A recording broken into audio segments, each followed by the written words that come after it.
Assalamualaikum warahmatullahi wabarakatuh. Jadi di pertemuan ke-10 ini saya akan menjelaskan tentang profesi di balik estetika sebuah film. Jadi yang pertama itu akan saya jelaskan tentang departemen dan pengertian sinematografi. Jadi sinematografi adalah ilmu atau seni fotografi gerak gambar dengan merekam cahaya atau radiasi elektromagnetik lain, baik secara elektronik melalui sebuah sensor gambar atau kimiawi dengan cara bahan pekat cahaya seperti stok film. Kata sinematografi diciptakan dari kata Yunani sinema yang berarti gerakan dan grafi dan tografi itu yang berarti untuk merekam bersama. Jadi keduanya itu mempunyai arti gerak rekaman, kata yang digunakan untuk merujuk pada seni, pose atau pekerjaan film-film, tetapi kemudian maknanya terbatas pada fotografi film.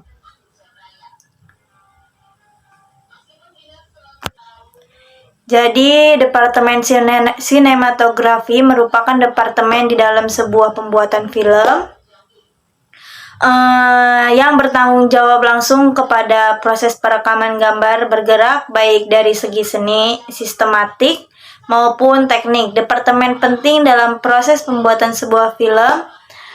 Departemen lainnya itu diantaranya departemen penyutradaraan, ada departemen penulisan skenario, ada departemen produksi, artistik, suara, dan editing.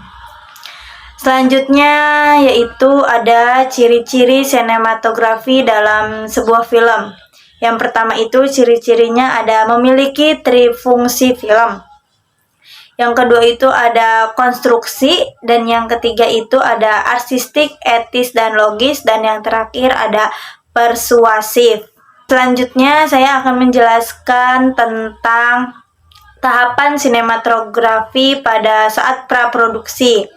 Yang pertama itu ada menganalisis skenario dan membangun konsep sinematografi yang terdiri dari look dan mood.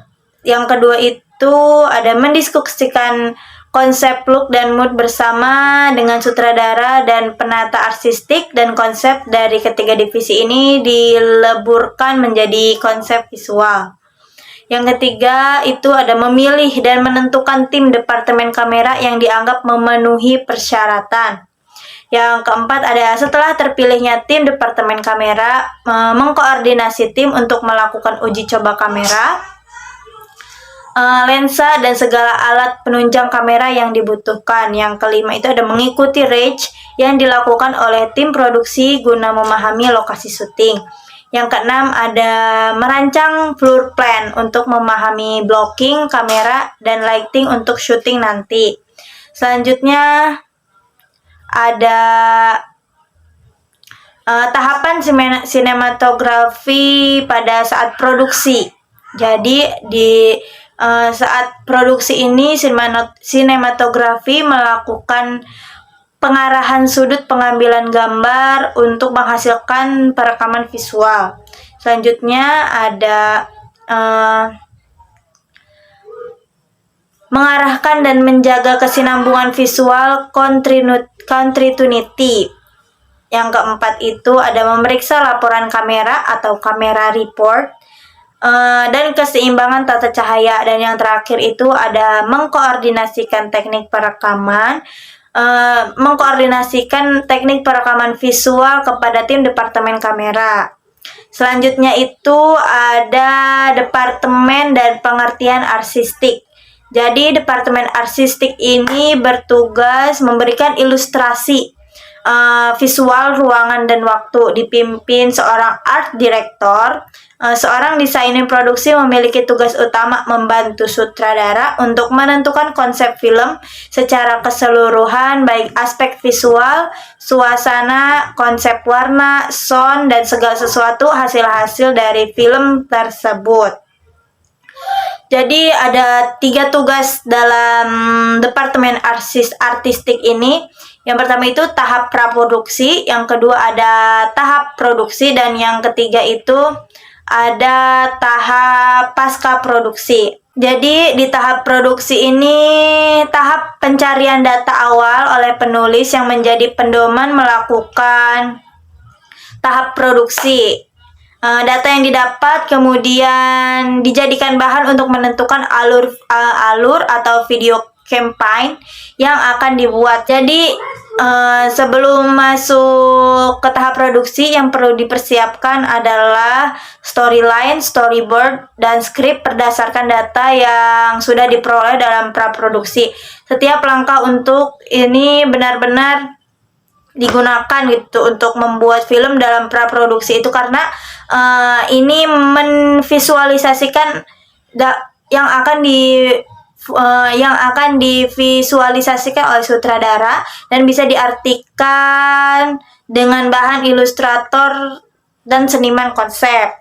Selanjutnya itu ada tahap produksi film. Jadi di tahap produksi film ini dibuat produksi film, video atau film dibuat dan diambil gambar. Lebih banyak awak akan direkrut pada tahap ini seperti master properti, supervisor naskah, asisten direktor, fotografer still, terus editor gambar, editor suara. Dan ini peran paling penting umum dalam pembuatan film. Kantor produksi film akan bebas untuk menciptakan perpaduan unik antara peran yang sesuai dengan bagaimana tanggung jawab yang mungkin selama produksi film. Yang terakhir ada tahap pasca produksi. Jadi pasca produksi di sini film diolah oleh editor video, bahan shoot film diedit, suara produksi dialog juga diedit, track musik dan lagu disusun dan direkam. Jika sebuah film dicari memiliki skor, efek suara dirancang dan dicatat. Setiap efek visual grafis komputer ditambahkan secara digital, akhirnya semua elemen suara dicampurkan menjadi sesuatu yang utuh dan jadi sebuah film. Seperti itu. Jadi sebelum kita membuat film itu ada 3 tahap yang harus kita lewatin. Yang pertama itu ada tahap praproduksi, yang kedua itu ada tahap produksi, dan yang ketiga itu ada tahap pasca produksi. Diingat dan jangan sampai lupa. Terima kasih, cukup sekian di pertemuan 10 ini, rangkuman dari pertemuan 10 ini. Terima kasih. Wassalamualaikum warahmatullahi wabarakatuh.